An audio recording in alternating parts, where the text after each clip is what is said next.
فرمان کس کا ہے؟ بولے قرآن کا کھلا فرمان ہے. یہ کسی جماعتی اور کسی ایک فرقے کا نہیں، یاد رکھنا یہ اللہ کا کلام ہے جو صبح قیامت تک اللہ کے ہر بندے کے لیے پیغام ہدایت ہے. یہ اللہ کا وہ کلام ہے کہ اللہ رب العزت فرماتا ہے کہ ایمان والا کبھی ان لوگوں سے دوستی نہیں کر سکتا جو اللہ و رسول کا بولیں دشمن ہو. اب وہ دشمن کون ہو قرآن نے تفصیل کر دی. وَلَوْ كَانُوا آبَاءَهُمْ، اگرچہ اللہ و رسول کا دشمن اس کا باپ ہو. اگر بیٹا ایمان والا ہے اور باپ اللہ و رسول کا دشمن تو کبھی بھی بیٹا اپنے باپ سے مذہبی دوستی نہیں کر سکتا. او ابناءہم، اگر باپ ایمان والا بیٹا بے ایمان ہے اللہ و رسول کا دشمن ہے تو باپ کی ذمہ داری ہے کہ بیٹے سے رشتہ توڑ دے، یہ قرآن کہتا ہے.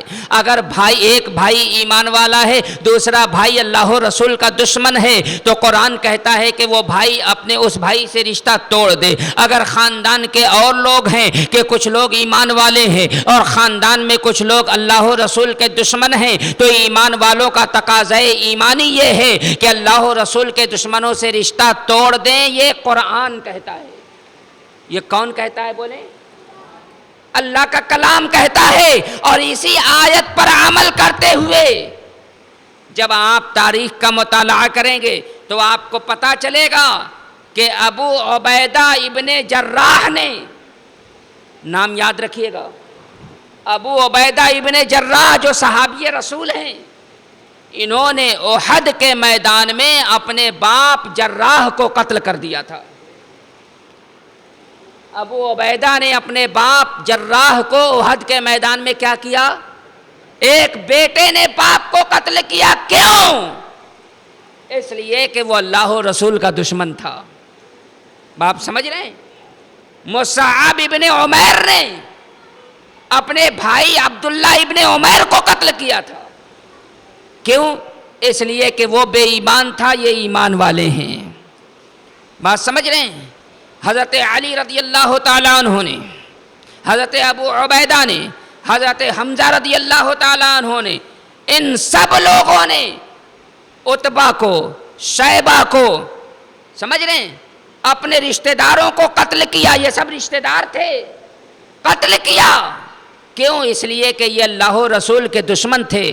اور حضرت علی کا تو کیا کہنا، حضرت امیر حمزہ کا تو کیا کہنا. یہ لوگ تو نبی کونین صلی اللہ علیہ وسلم کی عصمت اور اسلام کی آبرو کے لیے مر مٹنے والے لوگ تھے. انہوں نے اپنے رشتہ داروں کو قتل کیا. پتہ یہ چلا کہ تقاضائے ایمانی یہ ہے، تعلیمات اسلام یہ ہے، قرآن کا فرمان یہ ہے کہ جو اللہ و رسول کا دشمن ہے وہ ایمان والوں کا کبھی دوست.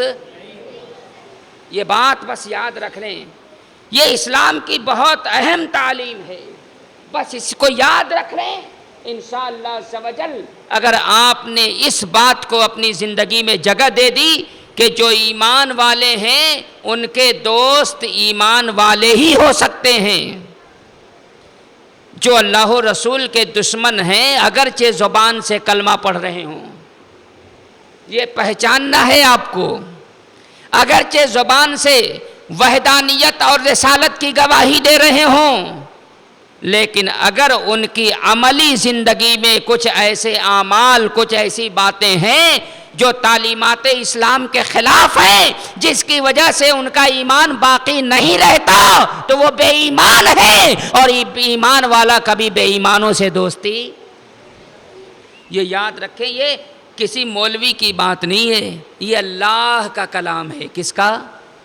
بولیں اللہ کا کلام ہے. اور اخیر میں جس نازک دور سے ہم گزر رہے ہیں نا اس وقت، گزشتہ کئی سالوں سے، اور دن بدن جو حالات بہت زیادہ خطرناک ہوتے چلے جا رہے ہیں، بہت زیادہ، وہ نہ ہم سے پوشیدہ ہیں نہ آپ سے. کیونکہ اخبارات پڑھنے والے اور وہ لوگ جو الیکٹرانک میڈیا سے جڑے ہوئے ہیں وہ سب جانتے ہیں کہ آج کیا ہو رہا ہے. بڑے نازک حالات ہیں. ابھی تازہ خبر ہے دلی میں ایک علاقے میں پورے محلے میں گاؤں میں گھس کر کے کئی 100 لوگوں نے مسلمانوں کا گھر جلا دیا، قتل کر دیا۔ میں جملہ کیسے کہوں، وہ رپورٹر بتا رہا تھا، جو وہاں رہتا تھا، اس نے خود یہ کر کے بھیجا، اس نے بتایا کہ ہماری بہنوں کی چھاتیاں نوچی گئیں۔ معاذ اللہ رب العالمین۔ ایسے حالات، ایسے وقت میں بھی اگر ہم نے اپنے ایمان کو زندہ نہ کیا تو پھر ہمیں اپنے انجام کے بارے میں سوچنا چاہیے۔ سمجھیں، قرآن کریم اسی لیے کہتا ہے انیبوا الی ربکم واسلموا لہ من قبل ان یاتیکم العذاب ثم لا تنصرون۔ اے لوگو، اپنے رب کی بارگاہ میں آؤ، واسلموا لہ، اور اپنے رب کے لیے جھک جاؤ، اپنے رب کے تابع فرمان ہو جاؤ۔ من قبل ان یاتیکم العذاب، اس سے پہلے کہ تم پر اللہ کا عذاب آ جائے، ثم لا تنصرون، پھر تمہاری کوئی مدد نہیں کی جائے گی۔ عذاب آنے سے پہلے تمہیں اللہ کی بارگاہ میں آنا ہوگا، عذاب آنے سے پہلے تمہیں رب کا فرما بردار بننا ہوگا، اور اگر عذاب آ گیا تو قرآن کہتا ہے پھر تمہاری کوئی مدد۔ دوسری جگہ اللہ نے کہا ان بطش ربک لشدید۔ اے گناہوں میں پڑھ کر کے زندگی گزارنے والوں، نافرمانیوں کے دلدل میں پھنس کے زندگی گزارنے والوں، طبیعت پرستی کر کے زندگی گزارنے والوں، نفسانی خواہشات کی تکمیل کی زنجیروں میں جکڑے ہوئے زندگی گزارنے والوں، نفس امارہ کی غلامی کر کے زندگی گزارنے والوں، یاد رکھو ان بطش ربک لشدید، تیرے رب کی پکڑ بہت سخت ہے۔ کیا کہہ رہا ہے مولا؟ تیرے رب کی پکڑ بہت سخت ہے۔ اگر ایک بار اس نے اپنی گرفت میں لے لیا تو کوئی طاقت نہیں ہے جو اللہ کی گرفت سے تمہیں آزادی دلا سکے۔ اس لیے میرے عزیزو، ہم بہت پاکیزہ بزم میں شرکت کی سعادت حاصل کر رہے ہیں۔ ہم انشاءاللہ سنیں گے بھی، اور امام حسین اور ان کے تمام رفقا اور شہدائے کرب و بلا کے وسیلے سے ہم مولا کریم کی بارگاہ میں یہ دعا کریں گے، اللہ ہم بڑے کمزور ہیں، ہمارے اپنے دل پر بھی ہمارا بس نہیں چلتا، میرے کریم تو اپنی قدرت سے ہمارے دل کو اپنی اطاعت میں لگا دے مولا، اپنی فرما برداری میں لگا دے مولا۔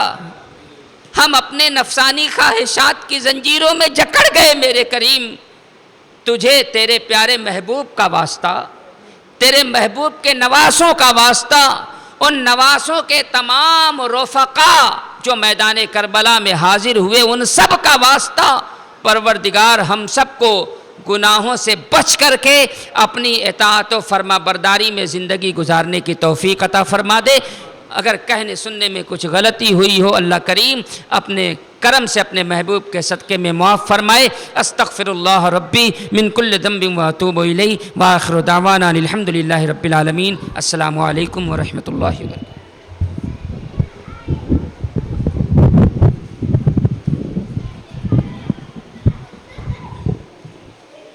یا حبیبی مرحبا، یا حبیبی مرحبا، جد الحسینی مرحبا، یا نور العیم مرحبا، کعبے کے بدرود جا تم پہ کروڑوں درود، کعبے کے بدرود جا تم پہ کروڑوں درود، طیبہ کے شمس و ضحیٰ، طیبہ کے شمس و ضحیٰ، تم پہ کروڑوں درود، یا حبیبی یا حبیبی مرحبا جد الحسینی مرحبا یا نور العیم مرحبا سینے کے داغ داغ کر دو کرے باغ باغ سینے کے داغ داغ کہہ دو کرے باغ باغ طیبہ سے آخر صبا طیبہ سے آ کر صبا تم پہ کروڑوں درود یا حبیبی یا حبیبی مرحبا جد الحسینی مرحبا یا نور العیب مرحبا خلق کے حاکم ہو تم رزق کے قاسم ہو تم خلق کے حاکم ہو تم رزق کے قاسم ہو تم جو ملا تم سے ملا جو ملا تم سے ملا تم پہ کروڑوں درود یا حبیبی یا حبیبی مرحبا جد الحسینی مرحبا یا نور العیم مرحبا کر کے تمہارے گناہ مانگے تمہاری پناہ کر کے تمہارے گناہ مانگے تمہاری پناہ تم کہو دامن میں آ تم کہو دامن میں آ تم پہ کروڑوں درود یا حبیبی یا حبیبی مرحبا جد الحسینی مرحبا یا نور العیم مرحبا کام لے لیجئے تم کو جو راضی کرے کام لے لیجئے تم کو جو راضی کرے ٹھیک ہونا میں رضا ٹھیک ہونا میں رضا تم پہ کروڑوں درود یا حبیبی مرحبا یا حبیبی مرحبا جد الحسینی مرحبا یا نور العیم مرحبا